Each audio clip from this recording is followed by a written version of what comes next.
안녕하십니까, 박사입니다. 지금 중국은 쓰촨성 지앙여우에서 발생한 대규모 소요 사태로 떠들썩합니다.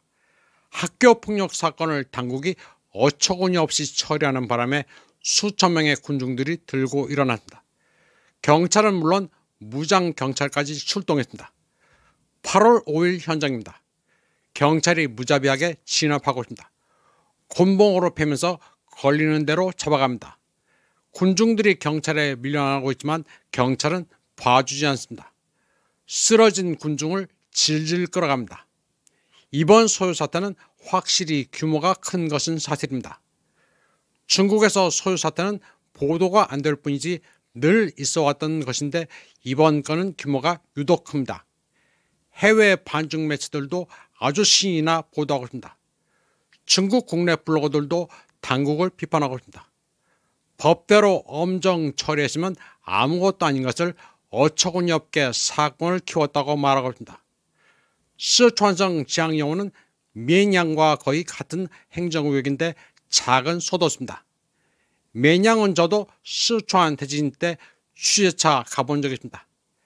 해외 매체들은 육사 천안문 사태 이후 최대 규모의 밀란이라고 보도하고 있는데 그건 한참 과장된 것입니다. 양상이 좀 심각하긴 했지만 정권을 흔들 정도는 아닙니다. 중국은 워낙 땅이 넓어 이런 데도 있고 저런 데도 있습니다.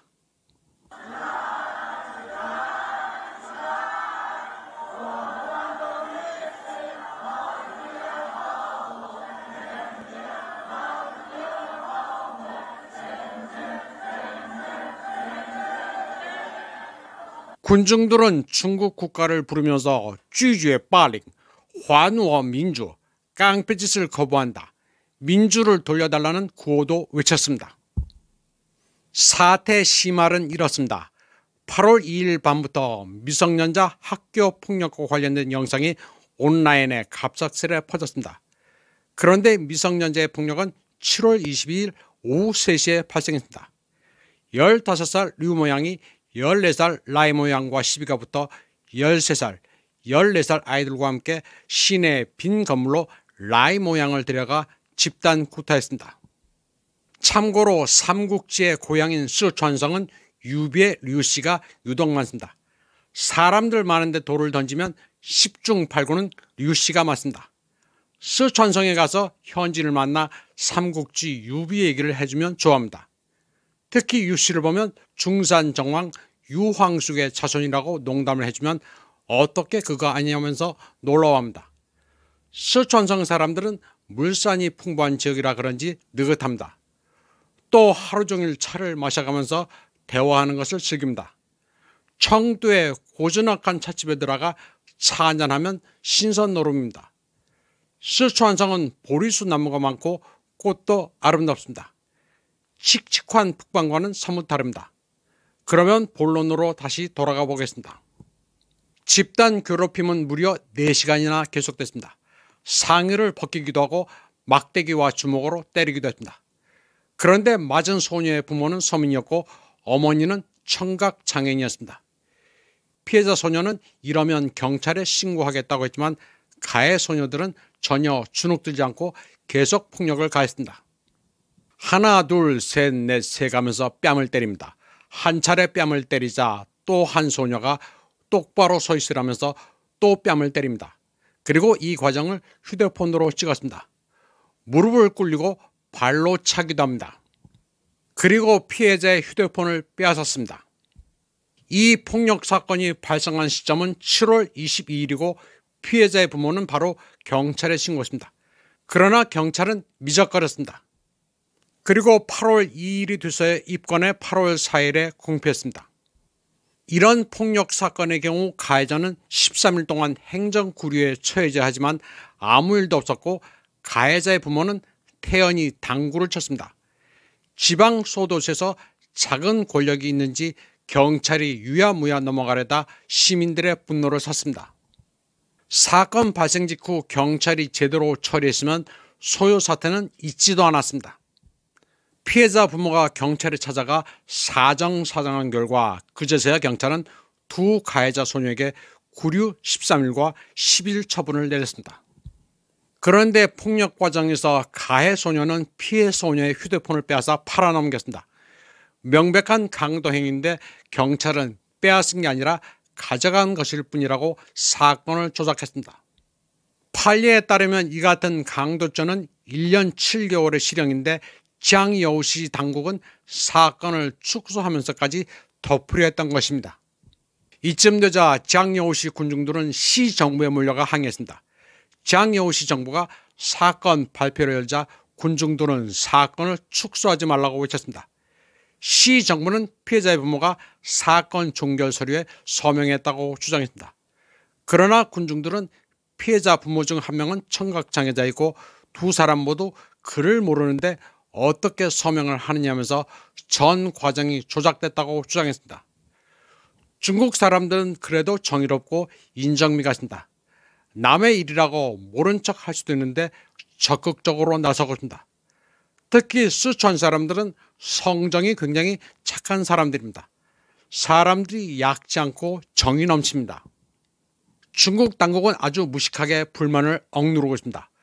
소요 사태에서 체포된 사람들을 돼지 운반 차량으로 이송하는 모습도 분노를 촉발했습니다. 사람들이 길거리에서 늘어서 사진을 찍고 난립니다.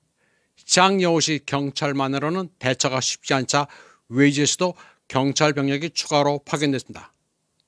경찰은 법 집행 과정에서도 아주 막무가내입니다. 따지면 그대로 잡아갑니다. 별의별 풍경이 다 벌어지고 있습니다. 한 남성은 마오쩌둥 초상화를 들고 마오주시 완수위를 외치다 잡혀가기도 합니다. 중국 공안의 시위 진압은 칭찬, 무슨 수를 쓰더라도 해산시키는 것입니다. 진압 과정에서 폭력을 행사하지만 그렇다고 유혈 사태까지는 가지 않습니다. 중국 공안은 주로 제밍 방식을 사용합니다. 휴대폰이나 인터넷을 먹통으로 만들고 검열을 강화하는 방식입니다. 공안은 자극적인 키워드나 댓글을 가리거나 삭제하고 있습니다. 9.3 전승절 등 굵직굵직한 정치 이벤트를 앞두고 있는 중국으로서는 장여우 사건이 당혹스럽습니다.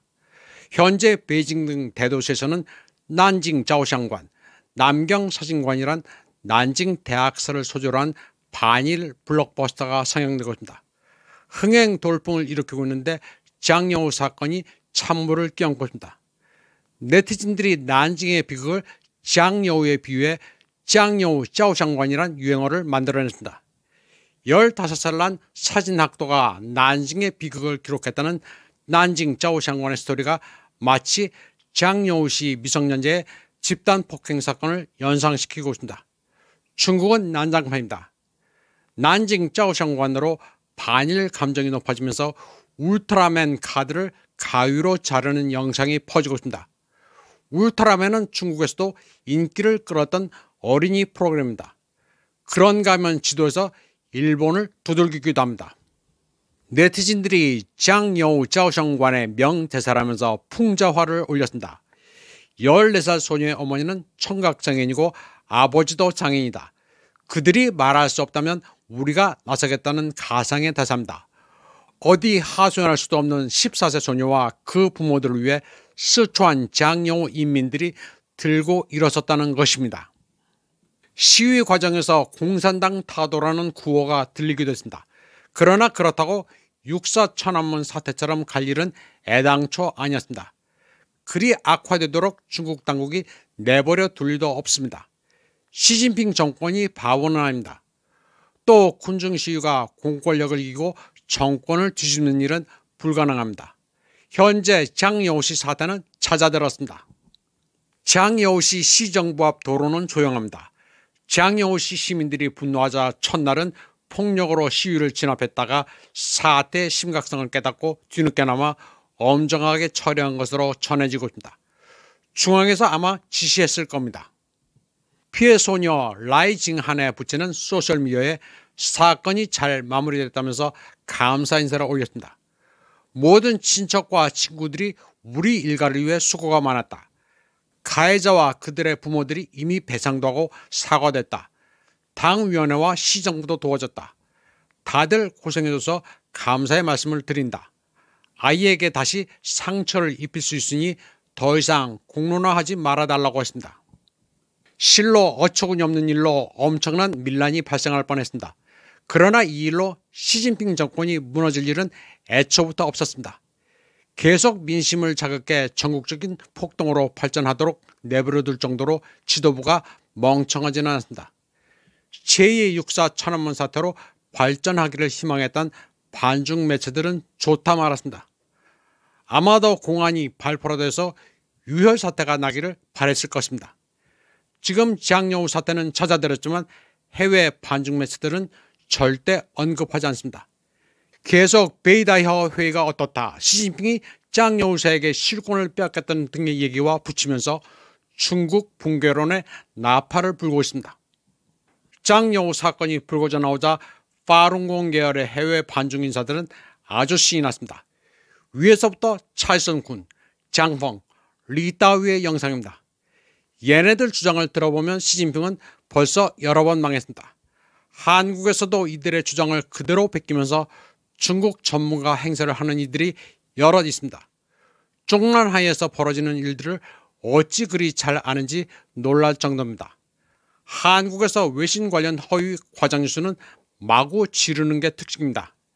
아무도 제지하지 않고 남의 나라 망한다면 그저 좋아라 하기 때문입니다. 심지어는 애국자로 칭송도 받습니다. 윤석열 일당이 우크라이나 재건 사기를 치면서 삼부 주가를 뻥튀기 하는 것도 가짜뉴스 때문에 가능했습니다. 우크라이나가 이긴다고 바람을 잡으니 삼부 토건의 재건 사업이 가능하다고 다들 믿었던 것입니다. 오죽하겠습니까? 안 봐도 비디오입니다. 우크라이나가 연전연승한다고 매일같이 키예프가 불러주는 전황을 브리핑하는 자가 있으니 윤석열 일당의 사기도 가능했던 것입니다. 한국에서는 말 같지 않은 소리를 해줘야 열광합니다. 많은 한국인이 젤렌스키의 신민이었습니다. 원희룡이란 친구도 혼이 나야 합니다. 건설부 장관까지 하면서 우크라이나 재건 사기에 가담했다는 게 기가 막힙니다. 이참에 젤렌스키 묻은 애들은 싹 다 일벌백계를 해야 합니다. 가짜 외신은 국민들을 좀비로 만들어 망국에 결정적으로 이바지하는 독극물입니다. 이번 방송은 여기까지 하겠습니다. 시청해주신 여러분 감사합니다.